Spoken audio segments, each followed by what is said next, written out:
If you live in the UK and you intend to start off a cleaning business, or you already just started off a cleaning business, this video right here is for you. No doubt, the cleaning business is a profitable and yet exciting adventure. However, it comes with loads and lots of challenges that a lot of people ignorantly don't talk about, and they get burnt while doing this business, and their business fail just within 2 years of opening. So I'm going to be sharing 5 challenges you're going to face as a cleaning business in the UK and how to address them so your business can stand the test of time. My name is Oga Hans, and I run a profitable cleaning business here in the UK. Without further ado, let's dive into it.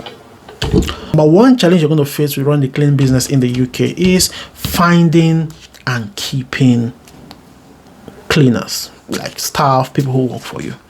Bro, it's so challenging. It's very, very challenging. Honestly, people come into the business for quick money. Some are students, some just want that money just to sort a little bit of problem. They see it as a makeshift kind of thing. Hence, you're going to train people, which is very energy sapping, and they will not show up at some point. They just come in the next day that they're not coming. And one thing with the business is, if too many faces are coming to a particular client's place, they begin to have lots of reasons to complain. They begin to lose trust, especially when cleaners who are assigned for a particular assignment do not show up. These things begin to make your client lose trust and confidence in your services. These things are hardly talked about, but they are one of the major challenges cleaning businesses face in the UK. Finding staff and keeping staff. Number 2 is competing in a crowded market. Now, if you live in the UK, you understand that the cleaning business has become very popular. Everybody's jumping into it, both people who are ill-prepared, people who are half-baked, people who have little or no skills in the cleaning industry. They're all now in the market. Now, what that entails is we're going to be scrambling for price, which would definitely affect the price margin. So for those who have better quality cleaning businesses and those who are just scrambling, both trade people who are not even insured, people who are not even registered, they're all in this pool scrambling for price, hence dropping the price, general pricing for cleaning, splitting the margins, dropping the margins, and ultimately making the job or the business less attractive. Hence, you're going to be scrambling, you're going to be having to scramble for space with loads and lots of other cleaning businesses in the ecosystem. So you're going to have this in your mind while you're coming in. It's a completely crowded market at the moment. Number 3 is managing cash flow. Managing cash flow. Very important. For those of us who will be going to look for commercial clients, remember that you would have to handle late payments. That clients who will pay you 1 month after you've done the job, some even do 3 months, some even do 6 months if you're in the commercial cleaning space. So you're going to really map out how you will handle those periods where you don't have money. Remember, you're going to be paying people who work for you, you're going to buy cleaning materials and sorting other bills, right? So you're going to have to find a way to manage this period where the money is not coming in. Sometimes you even feel that you're working and you're not getting money. This is because the money comes days and months even after you've done the job.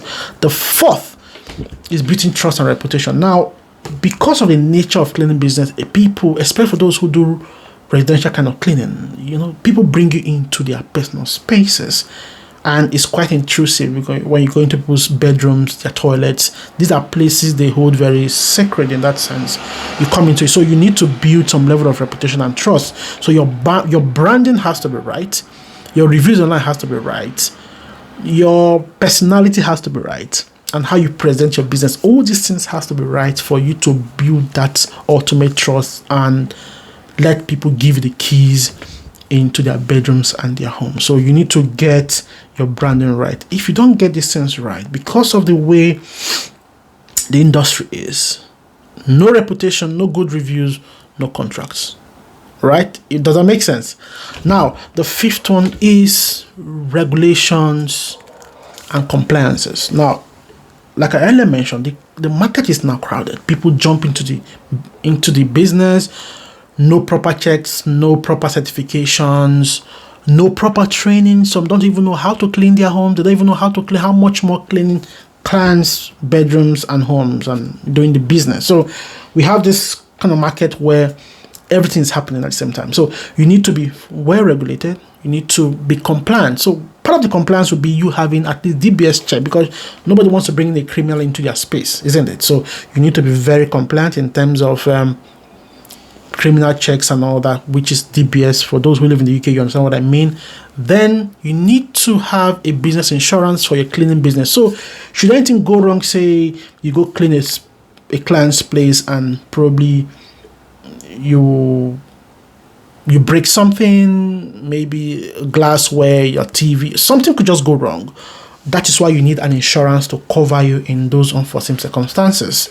Then you also need KOSH, which I think is one of the lowest certifications or training certificates every cleaning business should have. So get a KOSH training certificate, get your DBS, get your insurance done. These three things will help you to navigate through and stay compliant. All right. It also helps you build trust, because clients wants to know if your DBS checked. They want to know if you've got an insurance before you come into their space to do whatever you really want to do.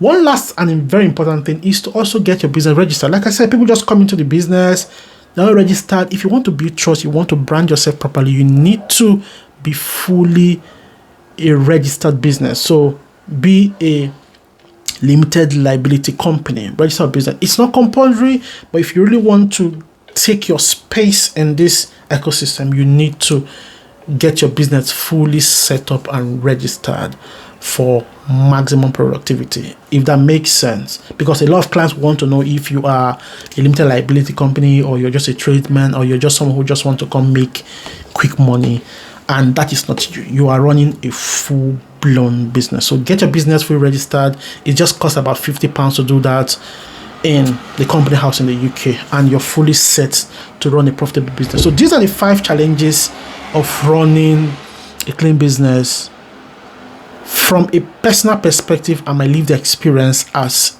a cleaning business owner in the United Kingdom. Now, if you have other challenges you faced, other questions you need to ask, please use the comment sections, put in your questions, put in your queries, and I'll do well to respond to you and see how I could help if you are facing some challenges in the industry. Now, if this video was impactful, if it added value to you, please do well to put in your good comments. It helps us. Like this video, of course, and ultimately subscribe to the channel. I did one more video that gives a proper breakdown of how to set up your cleaning business from A to Z, how to set up a properly profitable cleaning business in the UK. You can find it somewhere around here, and do it to watch through and get yourself fully armed and prepared for the beautiful tasks ahead. Thank you very much for watching the video, and I'll see you in the next one. All the best.